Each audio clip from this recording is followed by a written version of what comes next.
I have just been betrayed by the two people I trusted most, and I don't know what to feel anymore. I'm sorry if this is annoying, but I can't stop thinking about it. And for some reason, I feel more secure venting it to strangers rather than people who know me and can judge me more in depth. I won't lie. I have been suspecting my fiancée of having an affair, but I didn't have any solid evidence to accuse her. Even then, I had a feeling that I didn't want to dig any deeper because I was scared in case what I was suspecting was true. 12 days ago, I came home from visiting my mom and headed upstairs to wake my fiancée, as she had a habit of sleeping in way past 2 in the afternoon and then complaining that I didn't wake her. I opened the door, and all I saw was my practically naked best friend rushing to try and get out of a lingerie bodysuit that belonged to her. I don't know how to explain it, but my mind just went blank, like whatever I was thinking about beforehand suddenly disappeared. You know when you stand up too fast and your head gets a little dizzy? That's what I felt, alongside the feeling of sickness brewing in my stomach. I stood there for a solid 30 seconds, looking at the two people I trusted most, who looked more shocked than I felt. My fiancée jumped out of bed and suddenly came up with excuses. It went from, "it was an accident," to, "I was lonely and needed sexual relief." I probably should add that my sister killed herself 2 weeks ago. The girl I knew for over 15 years was suddenly out of my life. Even though I'm surrounded by people, I've told my fiancée how alone, devastated, and guilty I felt that I couldn't have done anything to help her. I just left. I didn't take my car because, at that point, my eyes were about to flood. I walked to my friend's house, which was about 10 minutes away, and confided in him about what happened. The amount of grief I felt from not only losing a sister, but also losing my relationships with my fiancé and best friend within the same 2-week period was overwhelming. Now that I'm sitting down to write this, I don't know if any of these relationships will ever be mended or could ever go back to the way they were. I don't understand why my best friend, of all people, would do this. There was never any favoritism toward either of us for him to feel spite. I have never intentionally tried to hurt him. I gave him shelter when he had no place to go, and despite him not paying a single penny, I bought him food that he liked and made sacrifices in my own home for him. Hell, he kept ranting about how our living room walls gave him a headache because they were white, so I took time out of my day to paint them a nice gray color. My fiancée, too, I gave that woman everything. I was willing to have kids with her despite always wanting to be child-free. I was going to start a family so that she was happy. I gave her comfort whenever something bad happened to her. I spent hours watching unfunny movies that she seemed to find hilarious. I even gave her a locket with our anniversary photo in it, which she decided to wear while being with my best friend. These last days, I've gone from sadness to anger to disgust, and it's a constant cycle I've not been able to get out of. Despite being smoke-free for 2 years, I've picked up a cigarette. I used to be heavily addicted to smoking from 16 to 21. I'm currently 23. There are moments when I go to do something but automatically lose interest. Even during dinner, I don't know how to explain it properly, as I've never felt this way, but I'm bored of eating. I have to physically force myself to eat something, and I have no idea what's going on with my body at this very moment. For some reason, it feels as if I've gone into hibernation. I sleep almost 17 hours a day now, and even for the rest of those hours, I'm still tired and force myself to stay awake. Both of them asked to meet up on Wednesday.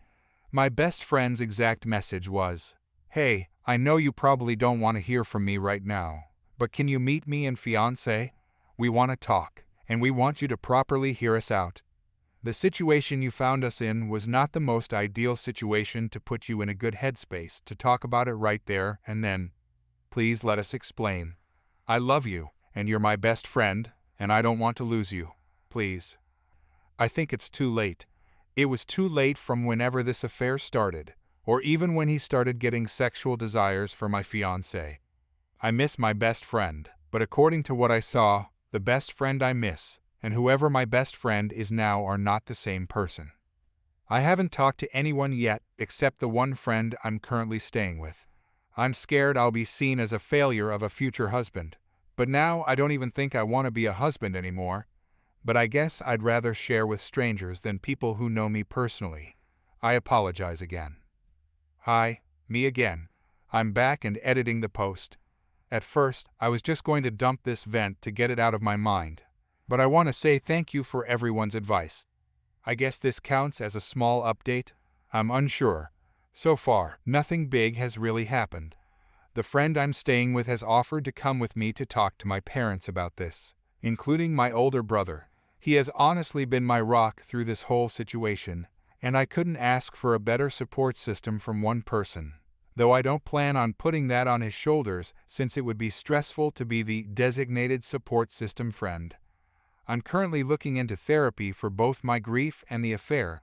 I'm not well versed legally, so I'm currently in the process of looking for a lawyer just so I know I'm in the clear in case there would be a loophole somewhere. I did contact my best friend, and in another copy-pasted message, I replied, "I don't plan on meeting with you on Wednesday. I'll talk to you when I'm ready, and whether it be tomorrow or years from now, it doesn't matter. You both owe me my own time to heal after the two people I've trusted most went behind my back, betrayed my trust, all under my roof that you both lived rent-free under. Bye." I can't lie. I was almost ready to tell him to meet me there, and then when he sent that message, but I've realized, and through the help of people in the comments, whom I can't thank enough, that I need time to work on myself mentally rather than repair a long-gone relationship with my best friend. No, I don't plan on going back to my ex and never will. Maybe one day I'll hear her out, but today is not that day. As for now, I'm getting ready to try and explain to my parents everything that happened. I don't have any evidence between my ex and best friend. However, I do have their messages they sent me, which trap one another. I think that's the right wording. But anyway, thank you all for the advice and kind comments and messages. Have a good day or night. Every day feels like a blur. I wake up, if you can call it that, and my heart races with the memories of what I saw. The betrayal replays in my mind like a broken record, and I can't help but feel like a fool. The more I think about it, the angrier I get. How could they do this to me? The woman I planned to marry and my best friend since childhood both gone in a flash of infidelity and lies. My emotions are a roller coaster. 1 minute I'm crying, the next I'm filled with rage, and then I'm just numb. The numbness scares me the most. It's like I'm watching my life from the outside, detached and disconnected. My appetite is non-existent, and I've lost weight. My friends are worried, but I push them away. I can't stand the pity in their eyes. The nights are the worst. I lie in bed, staring at the ceiling, replaying every moment. The laughter we shared, the plans we made, the dreams we had all shattered. I imagine confronting them, yelling at them, making them feel a fraction of the pain they caused me. But in reality, I just feel empty. My friend, the one I'm staying with, has been incredible. He listens without judgment, offers advice, and just lets me be. He doesn't push me to move on or get over it. He understands that this is a process, and I need to go through it at my own pace. He even suggested a trip to the mountains, a change of scenery to clear my mind. I might take him up on that. I've started journaling, pouring my thoughts and feelings onto paper. It's therapeutic in a way, seeing my pain in black and white. It makes it real, but also manageable. I'm also looking into support groups, places where I can talk to others who've been through similar betrayals. It's comforting to know I'm not alone in this. As for my ex-fiancé and former best friend, I don't know if I'll ever be able to forgive them. I'm not sure I want to. Forgiveness feels like letting them off the hook, and I'm not ready for that. Maybe one day I'll find it in my heart to forgive, but not now. Now, I need to focus on healing, on rebuilding my life from the ground up. I know this journey will be long and difficult, but I'm determined to come out stronger.